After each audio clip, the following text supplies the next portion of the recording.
نماز چھوڑنا ہماری نظر میں ہلکی چیز ہے، وہ کیا ہو گیا بھائی، ہر مذہب میں عبادت ہوتی ہے، کچھ کرتے ہیں کچھ نہیں کرتے، تو اگر چھوڑ دی تو کیا ہو گیا؟ اللہ کہتے ہیں تمہاری نظر میں ہلکا ہے، میری نظر میں ہلکا جرم نہیں ہے۔ بار بار حی علی الصلاۃ کہہ کے سدائیں دلوا رہا ہوں کہ آ جاؤ، میں نے پیدا کیا، کھلاتا میں ہوں پلاتا میں ہوں، یہ نیند جو دی ہے میں نے دی ہے، تو مجھے کیوں بھول گئے بھائی تم؟ تو نماز چھوڑنا نہیں ہے، یہ جرم ہے اللہ کو بھولنا، تو سزا ملے گی اللہ کو بھولنے کی۔ اصل میں سمجھتے ہو کہ نہیں سمجھتے؟ ابھی سمجھ جائیں تو اچھا ہے، ورنہ ہمارے اچھے بھی سمجھ جائیں گے مرنے کے بعد۔ فرعون کی سمجھ میں نہیں آ رہا تھا نا، موسیٰ علیہ السلام کی باتیں آ رہی تھی فرعون کی سمجھ میں، لیکن جب ایک غوطہ لگائے تو اس کے اچھے بھی سمجھ گئے۔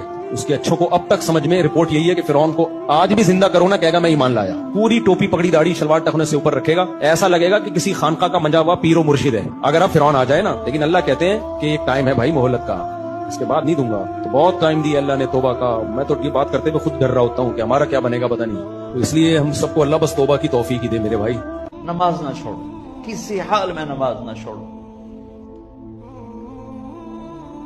1439 سال میں صرف ایک موقع ہے جس میں نماز چھوڑنے کا مجھے کچھ گنجائش نظر آتی، وہ کربلا کا میدان ہے۔ میرے نبی کے نواسے نے سر دے دیا، نماز نہیں چھوڑی، اور یہ اعلان کیا کہ زیر خنجر وہ یہ پیغام سنایا ہم، نماز نہ چھوٹے۔ اس امت کی اللہ سے قربت کی سب سے بڑی نعمت نماز ہے۔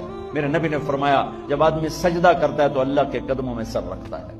تو میں سب سے یہ جھولی پھیلا کے کہتا ہوں، نماز کبھی چھوٹ جائے قضائی دو، کبھی چھوٹ جائے قضائی دو، کبھی چھوٹ جائے قضائی دو، لیکن نماز چھوڑو نہیں۔